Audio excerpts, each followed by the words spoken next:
Step into the ring, feel the power, wrestling dreams. This is your hour. Heroes and heels collide, legends standing tall. Epic battles worldwide, hear the loud call.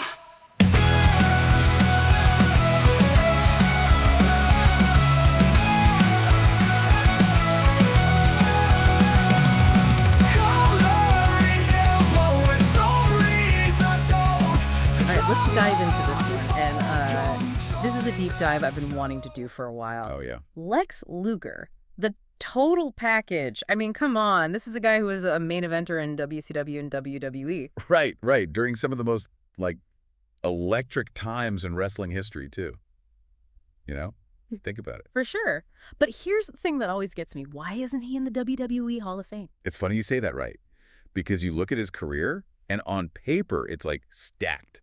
Championships, rivalries with absolute legends. We're talking, the top guys, you know? It's true. And you can't forget about that moment slamming Yokozuna on the USS Intrepid. Oh, iconic. Talk about a visual. See, moments like that make you wonder, right? What's missing from the resume? Don't even get me started on the 4th of July, 1998. Luger beats Hogan for the WCW World Heavyweight Championship. I mean, huge EE. Exactly, exactly. So that's what we're going to try to unpack a little bit today, right? Yeah. Is Lex Luger actually one of the most underrated wrestlers of all time?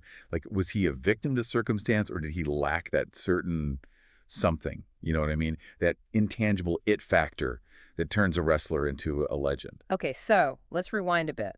We're going back to Luger's WCW days. Two-time WCW World Heavyweight Champion, former United States Champion, Tag Team Champion.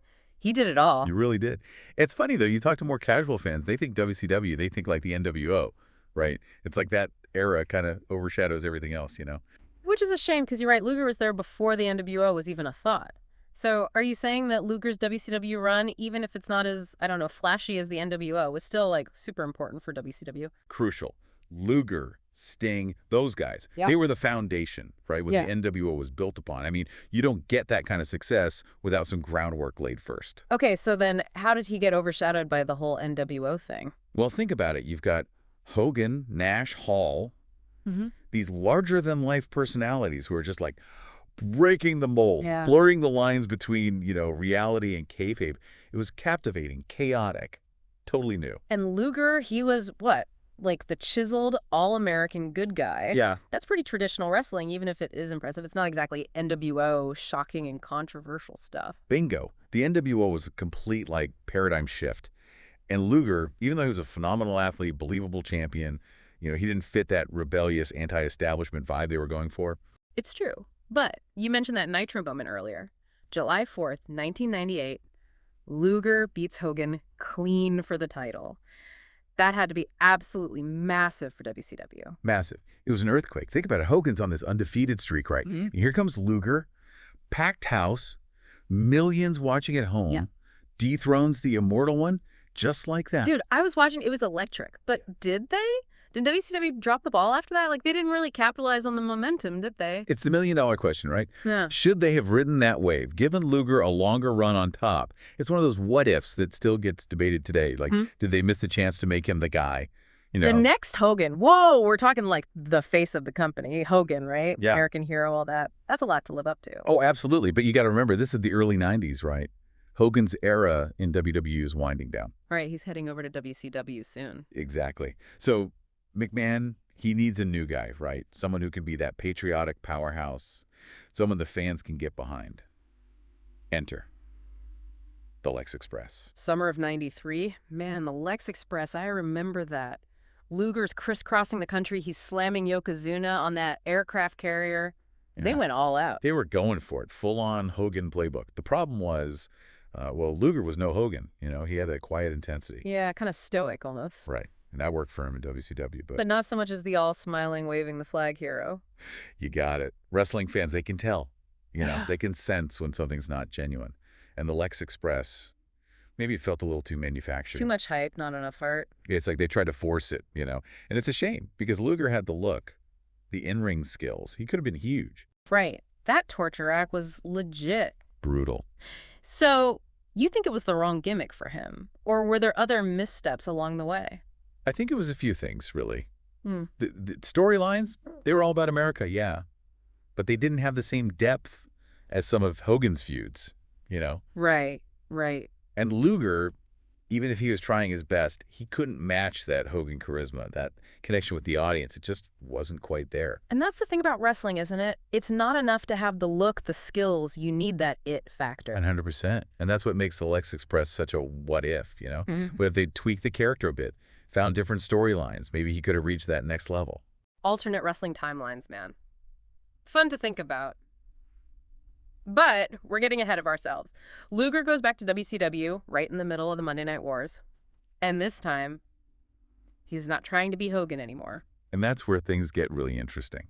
Because during this WCW resurgence, he teams up with Sting. And they were a force, man. The total package and the Stinger, WCW through and through during those Monday Night Wars. What a team. It worked on so many levels. You know, they had incredible chemistry in the ring, out of the ring. Their characters just, like, clicked. It's true. I mean, you've got Sting, the silent, kind of mysterious hero, and then you've got Luger, the powerhouse, not afraid to bend the rules a little bit. They were WCW Tag Team Champions, too, if I remember right. Multiple times. And you're talking about a period when the tag team division was stacked. You had the Outsiders, Harlem Heat, the Steiners. Right. It was a golden age for tag team wrestling, no doubt. For sure. And that makes me think, being a major player during the Monday Night Wars when wrestling was at its peak popularity-wise, that has to count for something, right? In the Hall of Fame debate, I mean. It absolutely does, and brings up a good point. Like, how do you actually define impact in wrestling? Is it just about how many titles you win? Or is there an argument to be made for being a consistent top guy during a time when the whole industry was booming? It's a good question. So we've got Luger, right? Incredible peaks in his career. WCW World Champion, slamming Yokozuna on the USS Intrepid, dominating the tag team scene. But then there's this sense of, what if, you know? Like, he could have done even more. Does that make him a tragic figure? Or just someone who never quite reached that Hogan or Stone Cold level? You know, I think that's what makes Luger so interesting to talk about. He had the potential. He had big moments. But yeah, it's almost like he was always stuck in the shadow of these bigger-than-life guys. Always right there, but never quite breaking through. Exactly. And that's why his Hall of Fame case is so fascinating, you know? It makes you think about what really matters when it comes to that honor. Is it just championships? Yeah. Or can you factor in a guy who, maybe he wasn't the guy, but he was always a top performer, always important to the business?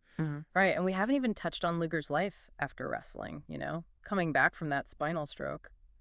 That's inspiring. Absolutely. I mean, to be told you might never walk again and then to defy the odds like that says a lot about his character. You know, no doubt. So does that factor into the Hall of Fame conversation, his life outside of the ring? Tough one. You know, the Hall of Fame, it's always been about what you do in the ring, right? Titles, moments, rivalries. But wrestling's changing. For sure, it's evolving. Right. And I think there's more interest now in the wrestlers as people. The human side of things. Yeah. And Luger's story, coming back from that, it Yeah. adds a whole other layer to his legacy. It's powerful. It really is. So I guess the question is, does that, combined with his in-ring accomplishments, make him Hall of Fame worthy? Tough one. It's up to the WWE ultimately.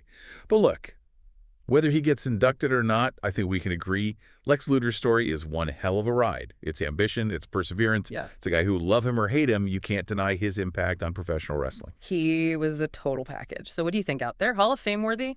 Let you decide. That's Lex Luger. We'll be back next week with another wrestling dupe dive.